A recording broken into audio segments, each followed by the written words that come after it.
kembali lagi di podcast Suara Rakyat. Saya Yuri Sabrina, dan yang pasti pada sesi kali ini saya nggak sendirian. Seperti biasa, saya akan ditemani oleh teman saya yang baru komisi sebenarnya, tapi asik aja gitu ngobrolnya ya kan.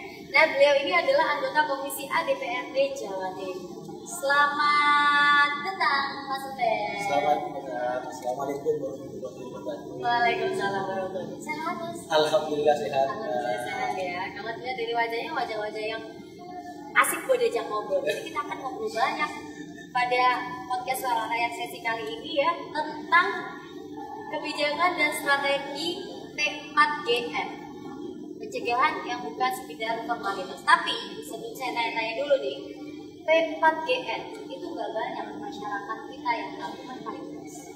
P4GN itu adalah kita di Jawa Timur itu memiliki perda nomor 10 tahun 2022 tentang fasilitasi pencegahan peredaran dan promosi narkotika. Jadi kita sudah punya perda nomor 10 tahun 2022 ini untuk membantu ya, masyarakat melalui Provinsi Promosi Jawa Timur dalam hal pencegahan peredaran narkotika yang Oke, jadi ini merupakan peraturan daerah yang dibuat untuk mencegah peredaran narkoba di Jawa Timur. Ini bahaya banget ya kalau kita ngomong soal narkoba ya Mas ya.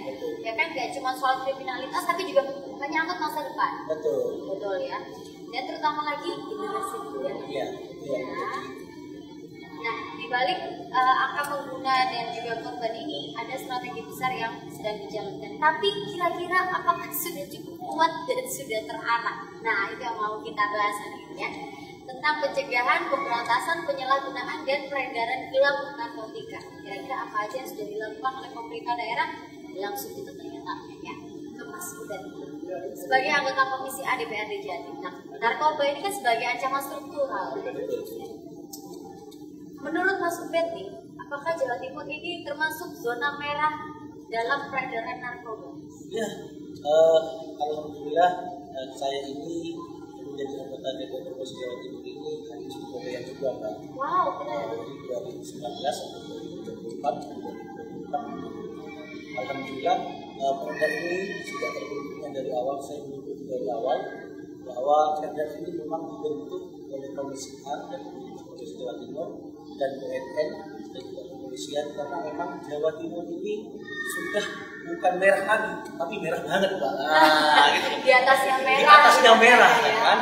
Karena apa? Sesuai dengan data yang kami peroleh bersama-sama dengan BNP Jawa Timur, bahwa dari 8.501 desa dan kelurahan di Jawa Timur tidak ada satupun yang tidak terjamah desa dan kelurahan. Itu sudah sampai pelosok-pelosok. Sudah sampai pelosok-pelosok. Ngeri banget sih ini sih. Berarti siapa nih kelompok yang paling rentan jadi sasaran peredaran gelap narkoba saat ini? Kalau udah masuk desa, berarti yang paling rentan apakah sampai ke anak-anak juga? Ya, betul. Jadi perda ini memang ya kita rancang bagaimana perda ini bisa mengakselerasi, karena penuntasan terkait dengan narkoba ini tidak bisa sepenuhnya kita berikan kepada mereka. Kalau dikit-dikit dihukum, Mbak. Ya. Di jumlah lapas di Provinsi Jawa Timur ini 70% isinya, ya 70% isinya lapas di Jawa Timur ini adalah penyalahgunaan narkoba. Nah, ini lebih luasnya ya. Nah, lebih spesifik lagi siapa sih yang sebenarnya menjadi korban utama dari peredaran narkoba bisa seperti itu. Pertama tentunya generasi milenial, anak-anak muda produktif, di mana mereka itu usianya dari SMP, SMA sampai perguruan tinggi. Ya. Nah ini yang paling rentan terkait dengan bagaimana narkoba itu masuk ke sektor individu di masyarakat di provinsi. Salah satunya yang paling banyak itu di tingkat sekolah dan tingkat mahasiswa. Ya. Yang kedua di tingkat SMP dan sederajat. Nah, tetapi tidak menutup kemungkinan, gitu ya, kalau kita melihat dari polanya, ya, bahwa narkotika ini akan masuk ke ranah yang lebih kecil lagi, seperti tingkat dasar, ya, bahkan kalau bisa sampai tingkat TK. Karena apa? Ya, karena apa?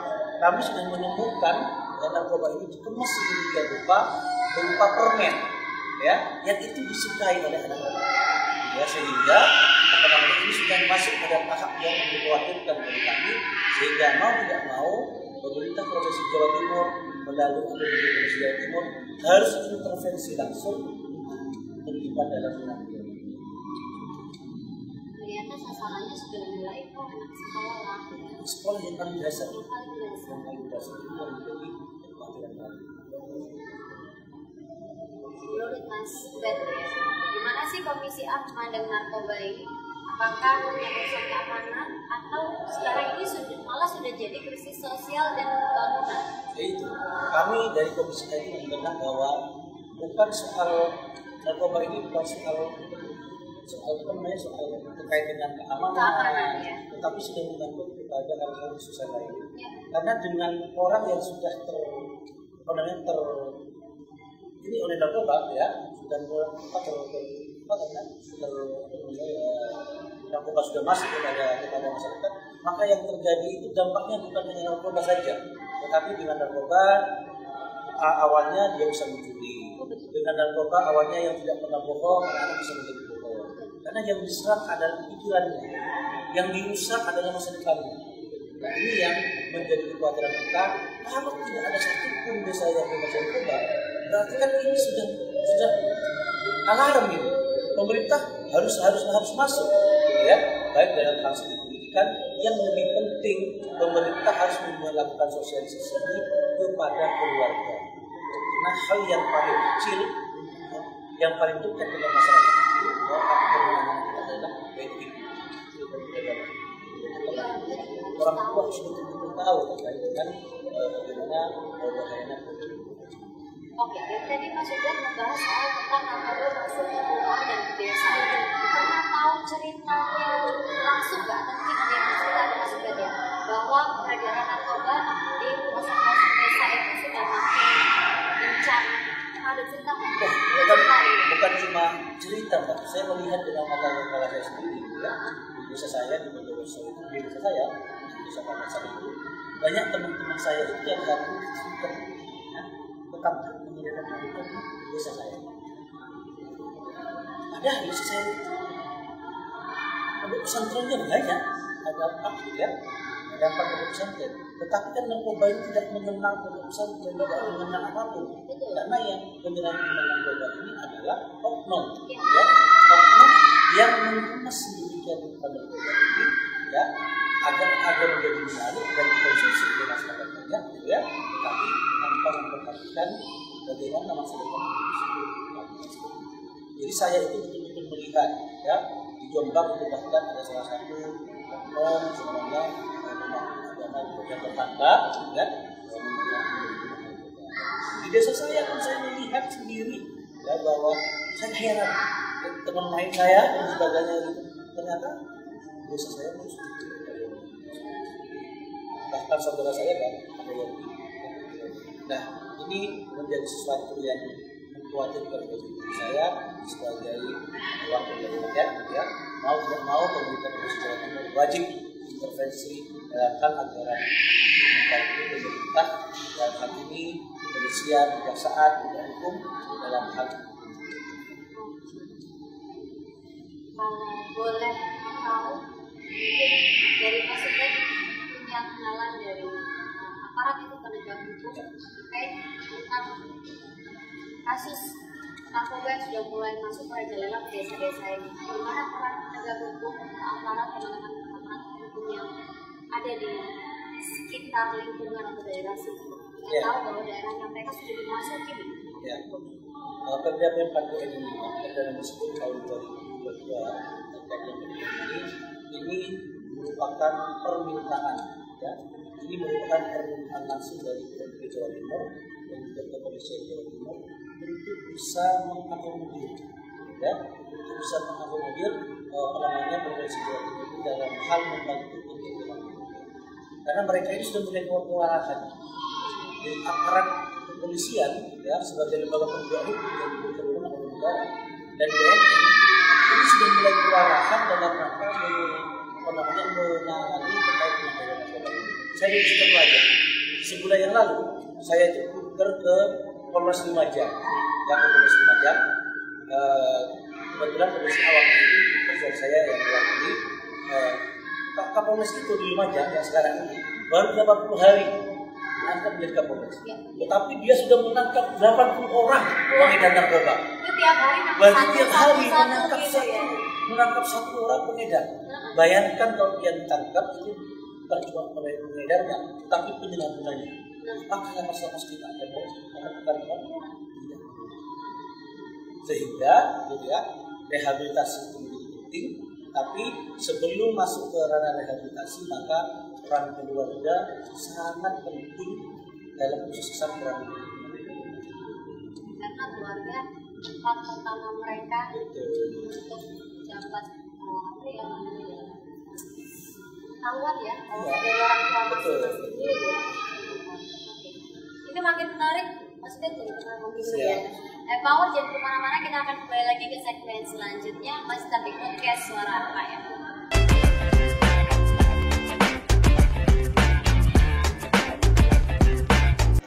Kembali lagi di podcast Suara Rakyat dan Power, masih bareng sama saya Yuri Sabrina dan juga Mas Ben ya, anggota Komisi A DPRD.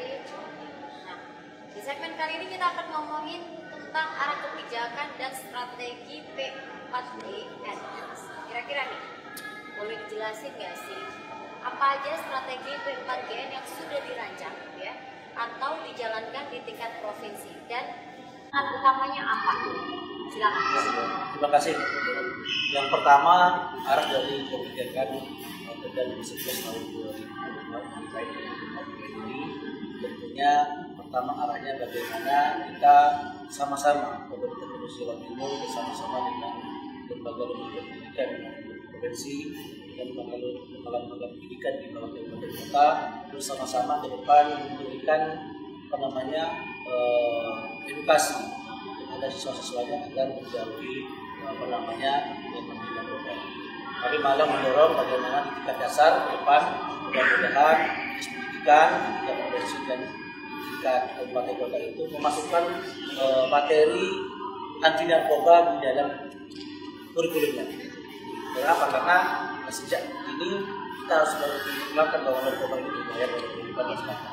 Yang kedua, tentunya ke depan selanjutnya kami bersama-sama dengan BNN Provinsi Jawa Timur dan juga dengan kepolisian Provinsi Jawa Timur, kami ingin peran serta ini bisa melibatkan masyarakat dan kepolisian secara luas. Karena kami secara mandiri sebenarnya tidak mungkin bisa, pemerintah Provinsi Jawa Timur tidak mungkin bisa menyentuh sebegitu luasnya masyarakat Jawa Timur ini. Bayangkan kita kan 30 juta lebih gitu ya. Kalau pemerintah hanya yang dikasih tugas untuk menjaga maka strateginya adalah kita bisa melakukan sosialisasi ini bersama-sama dengan masyarakat. Bahkan kami juga berharap bersama dengan influencer, dengan radio, dengan televisi dan lain sebagainya apa? Agar Jawa Timur ini yang sudah terkenal merah banget terkait dengan penyalahgunaan narkoba, ya minimalnya bisa kuning lah, minimalnya bisa kuning. Betul. Paling nggak turun lah dari merah kuning lah ya. Syukur-syukur bisa hijau, syukur-syukur bisa hijau. Untuk keterlibatan DPRD sendiri nih Mas, khususnya Komisi A ya, gimana sih teman-teman anggota Komisi A ini ya dalam proses legislasi maupun pengawasan program-program anti narkoba, pembuatannya itu gimana? Ya, pertama kami melakukan survei lapangan ya ke lapas-lapas ya. Kami mengecek apa sih yang sebenarnya menjadi permasalahan di lapas, kenapa lapas kita itu. Kami cek ke lapangan bersama dengan BNP Provinsi Jawa Timur, ternyata ditemukan bahwa masalahnya adalah 70% di lapas itu adalah narkoba. Yang kedua, sehingga setelah kami mengetahui bahwa narkoba orang yang masuk ke lapas itu sangat kami khawatirkan, karena orang kalau yang ditangkap itu adalah pengguna dan dimasukkan ke lapas gitu ya, dia kenal dengan bandar di lapas, maka pulangnya bukan barang, dia bukan beban, tapi dia akan menjadi bandar. Nah, itu yang kami takutkan. Ini yang ditakutkan juga oleh BNNP Provinsi Jawa Timur dan juga Oleh karena itu kami berperan aktif gitu ya agar Esbanpol sebagai lembaga pada Provinsi Jawa Timur ya yang bisa kami berikan leading sektor di negara ini untuk bisa melakukan sosialisasi pencegahan terhadap narkoba ke semua masyarakat ya, ke semua instansi baik instansi vertikal ataupun instansi-instansi berbagai harus dilakukan survei kunjungan lah ya pemantauan. Dan apakah sudah ada perda atau regulasi khusus yang mendukung pelaksanaan P4GN ini di daerah? Di beberapa daerah sudah ada. Di beberapa daerah sudah ada terkait bagaimana daerah-daerah yang sekarang sudah mulai sadar bahwa tingkat partisipasi masyarakat terkait dengan pentingnya perda ini gitu ya sudah mulai ada di beberapa wilayah di Surabaya. Tetapi kami merasa ini perlu bahwa 38 kabupaten kota ini harus mengadopsi perda ini. Kenapa? Ya dari tadi. Karena sebenarnya kan yang lebih berkepentingan itu bukan provinsi, tetapi pemerintah kabupaten kota. Provinsi ini hanya menjadi koordinator, ya, yang mempunyai wilayah di kabupaten kota. Makanya kami berharap kepala daerah yang hari ini sudah mulai terpilih, ya kan, sudah aktif, bisa mengadopsi perda nomor 10 tahun 2022 dengan P4GN ini untuk diadopsi. Dan tapi jangan cuma diadopsi, ketersediaan anggarannya itu harus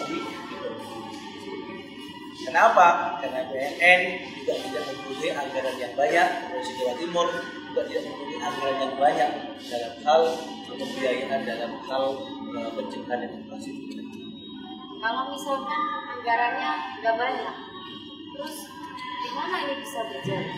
Ya nggak sih? Tentunya kan masyarakat pemerintah dan masyarakat harus kreatif, ya, melakukan strategi. Ya jangan lantas karena anggaran tidak ada, tidak banyak, tidak berjalan, kan? Yang dimaksimalkan saja anggaran yang ada, tapi dengan cara yang produktif. Nah, hari ini mungkin harapan kami pemerintah Provinsi Jawa Timur mewakili kami DPR Provinsi Jawa Timur bisa mengajak seluruh elemen masyarakat, khususnya ibu rumah tangga, ya, di rumah, ayo sama-sama perhatikan anak kita, lihat medsosnya, lihat perilakunya, gitu ya. Kalau semuanya sudah mulai ada hal-hal yang menyimpang, coba dicek apakah mereka sudah terutama sudah mengenal atau tidak. Ini sebagai pencegahan. Yang kedua itu kami ingin menggandeng seluruh tokoh agama, seluruh influencer, seluruh TV dan radio, semuanya yang berkaitan dengan masyarakat secara luas untuk sama-sama memberikan edukasi. Nih, ayo jauhi narkoba, karena narkoba ini apapun bentuknya, gitu ya, apapun bentuknya itu merugikan terhadap masa depan kita. Betul sekali. Berarti edukasi paling penting sedini mungkin itu sebasic mungkin dimulai dari keluarga ibu-ibu nih ya. Kalau Rangers, bunda-budi, mama-mama muda, mama-mama cantik ya. Jangan lupa anaknya dicekin ya. Nah, itu juga bikin worry ya Mas ya. Iya, betul. Kita nggak pernah tahu masuknya dari mana-mana. Betul, masuknya dari mana. Itu dia. Nah, kalau ngomongin soal desa ya, tadi Mas Zubed sebutkan di awal. Apakah pemerintah desa dan kelurahan juga dilibatkan secara aktif dalam strategi pencegahan berbasis komunitas? Iya. Sebenarnya memang rencana kami seperti itu. Tapi keterbatasan anggaran itu mempengaruhi ya terhadap efektivitas dari kegiatan tersebut. Ya, kami bilang Esbanpol sebagai lembaga pemangku perda ini itu tidak punya anggaran yang cukup untuk bisa melibatkan komunitas yang sedemikian besar seperti itu. Makanya tanpa bantuan pemerintah kabupaten, tanpa bantuan ibu-ibu rumah tangga atau bantuan komunitas itu secara sadar mandiri gitu ya, tentunya kami akan kesulitan. Tapi kami yakin dengan bersama-sama kita meningkatkan kesadaran masyarakat melalui perda ini. Tentunya kami berharap bahwa pemerintah dari Provinsi Jawa Timur dan kabupaten kota bisa lebih serius lagi, ya, menggandeng membuat strategi yang betul-betul bisa mengurangi perkembangan. Kami cukup khawatir kami cukup khawatir dari DPR cukup khawatir.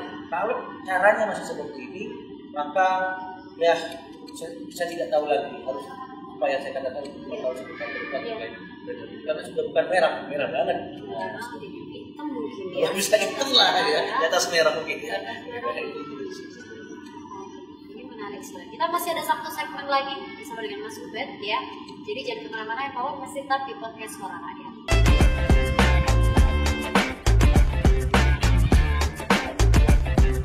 Ini saya akan membahas tentang sinergi dan masa depan P4GN di Jawa Timur. Masih dengan Mas Ubed di sini ya, anggota Komisi A DPRD Jawa Timur. Nah, ngomongin soal sinergi dan masa depan Jawa Timur lewat Perda P4GN.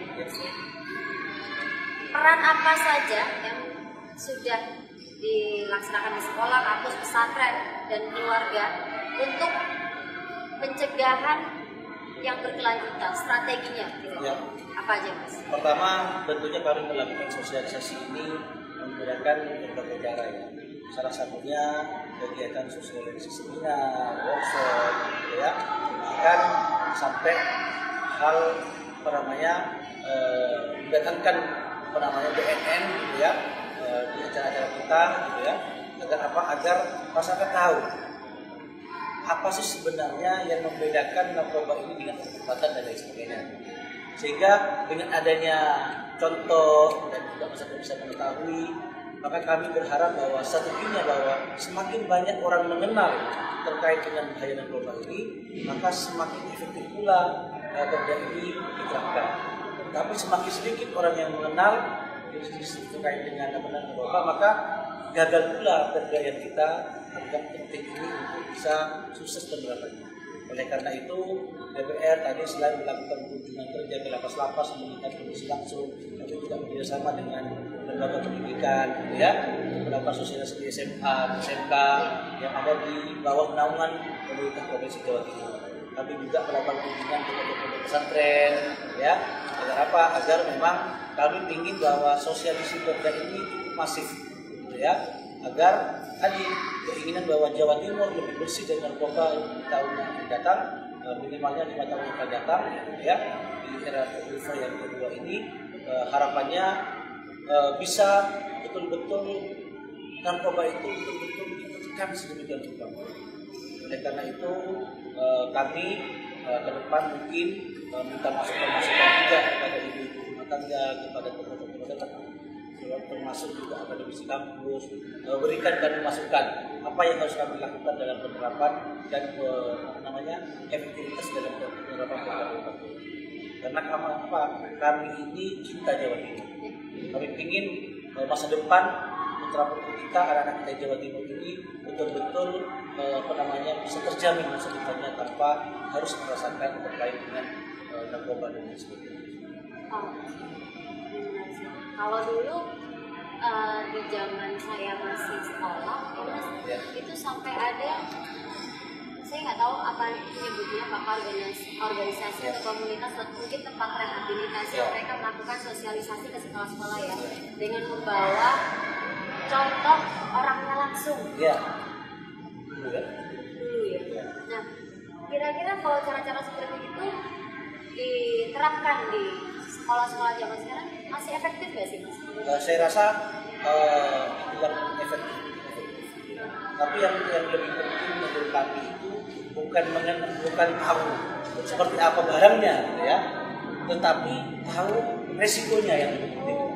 Dan makanya kami lebih bagaimana pencegahan itu mengandeng dari BNNP Provinsi Jawa Timur agar apa? Agar pencegahan ini mereka tahu bukan bagaimana mereka memegang barangnya, tetapi contohnya pun kami minta BNN bawa. Tetapi cukup ini loh ya, perbedaannya bahwa ini terlarang, ini berbahaya dan sebagainya. Tetapi yang lebih penting bagaimana persepsi masyarakat. Yang lebih penting bagaimana pengetahuan masyarakat bahwa narkoba ini apapun jenisnya, ya, ini betul-betul bisa merusak masa depan putra-putri kita, anak-anak bangsa kita dan generasi kita. Kalau tidak ditangani secara komprehensif. Oleh karena itu, sekali lagi kami tidak mungkin bisa menerapkan kerja ini secara efektif tanpa bantuan dari semua elemen masyarakat. Nah, ngomongin soal kerjasama sinergi ya dalam semua elemen masyarakat, kira-kira menurut Mas Ubed nih yang bisa dilakukan oleh para generasi muda saat ini, mungkin mulai dari komunitas digital sampai penggerak desa, apa yang bisa mereka lakukan dalam upaya pencegahan? Tentunya kami berharap semua komunitas yang sudah tahu terkait dengan bahaya narkoba ini bisa bersuara, bisa memberikan edukasi kepada kepada masyarakat, ya, apalagi kalau influencer dengan ini yang banyak, pengikutnya yang banyak, terutama harus menjadi contoh, ya, harus menjadi contoh bahwa mereka tidak boleh terlibat ataupun memakai dalam hal itu. Bagi guru-guru semuanya juga harus lebih mengerti bahwa narkoba ini ancaman utama dari masa depan orang. Oleh karena itu, mohon kepada seluruh elemen masyarakat, ayo kita bersama-sama memberikan penyadaran, ya, memberikan edukasi tentang bahaya peredaran narkoba dan obat-obatan ini di Jawa Timur. Agar apa? Agar ke depan kita bisa mulai hal menjalankan itu. Pentingnya sinergi dan kolaborasi. Sinergi dan kolaborasi. Komitmen DPRD Jawa Timur sendiri, Mas, untuk memperkuat anggaran ya. Kalau tadi Mas bilang anggarannya itu nggak banyak gitu kan ya. Regulasi dan pengawasan terhadap pelaksanaan strategi ini apa? Ya, tentunya kami di Provinsi Jawa Timur dengan keterbatasannya, ya, dengan tugas dan fungsinya, kami semaksimal mungkin akan mendukung, ya, pelaksanaan kerja ini secara efektif dan transparan. Oleh karenanya, tentunya kami Komisi A dari Provinsi Jawa Timur akan mengajukan anggaran 2 kali lipat dari anggaran sebelumnya, gitu ya, dalam hal bagaimana kerja ini bisa berjalan efektif. Kami berkomitmen pemerintah Provinsi Jawa Timur, khususnya Komisi A, agar anggaran ke depan, khususnya di Kesbangpol terkait dengan sosialisasi pencegahan ini lebih besar, ya, dari tahun ke tahun.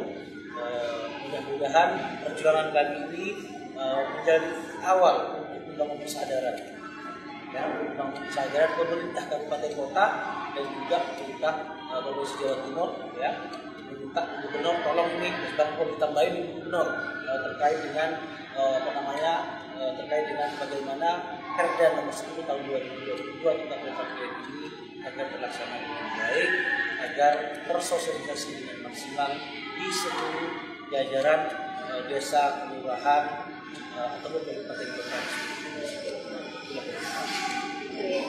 Jadi akan mencoba mengajukan anggaran 2 kali lipat dari sebelumnya. Semoga bisa di-ACC.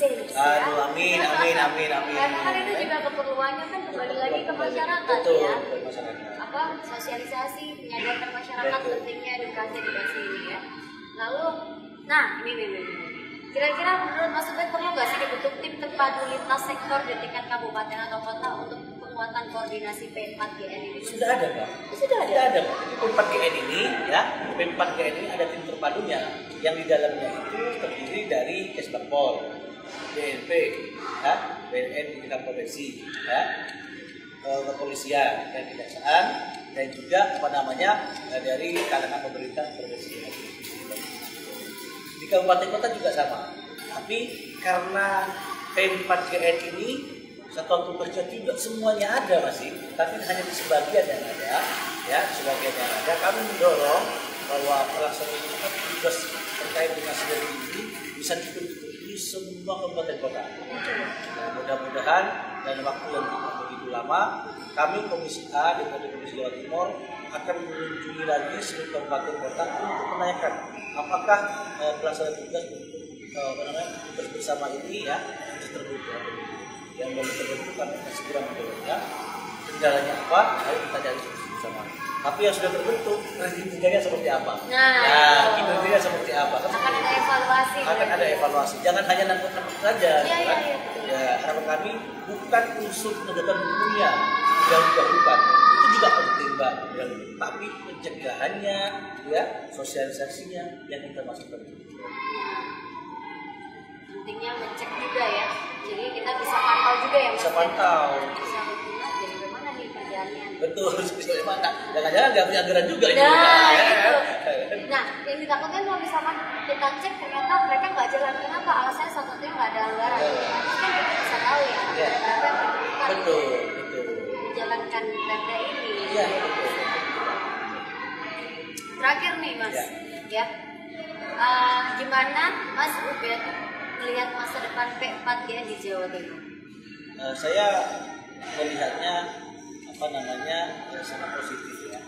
P4GN ini bisa menjadi tujuan kita bersama agar agar P4GN ini bisa tersosialisasi dengan baik dengan banyaknya instansi-instansi ataupun yang terlibat di dalam. Perda ini memberikan ruang kok bagi siapapun terlibat. Ya. Baik itu masyarakat, baik itu lembaga-lembaga hukum atau siapapun.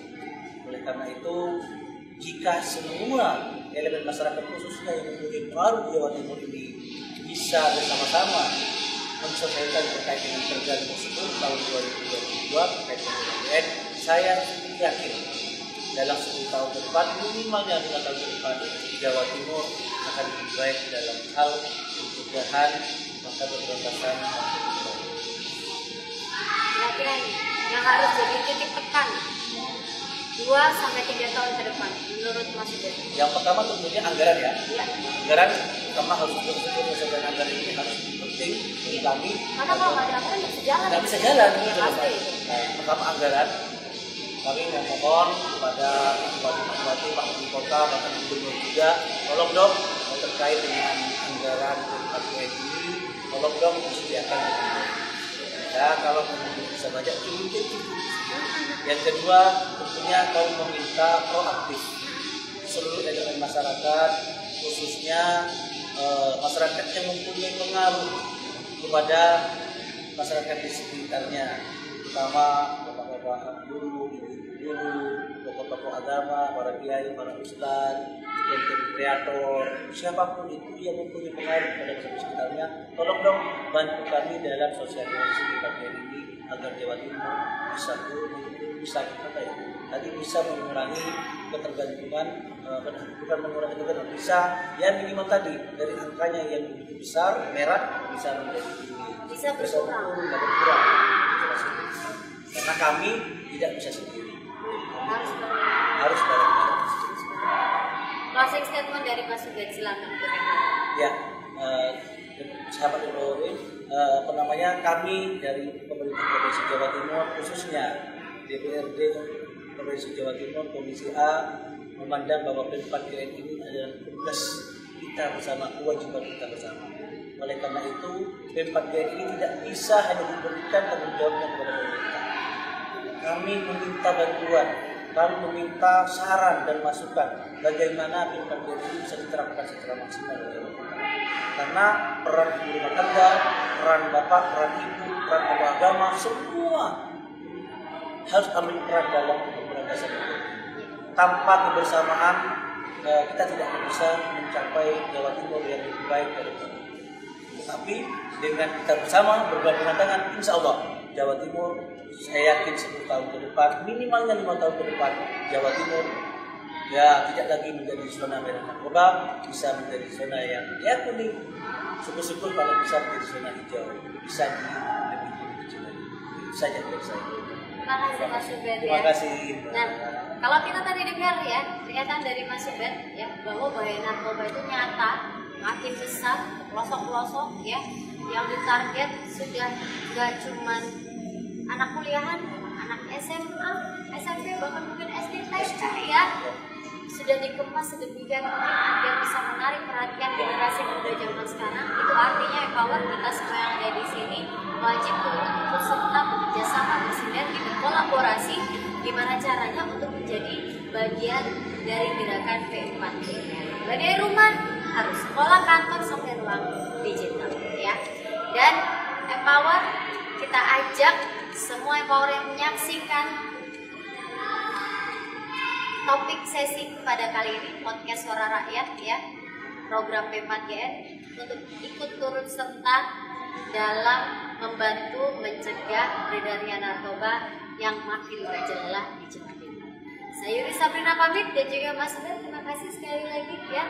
Sampai ketemu lagi di podcast Suara Rakyat sesi berikutnya. Wassalamualaikum warahmatullahi wabarakatuh.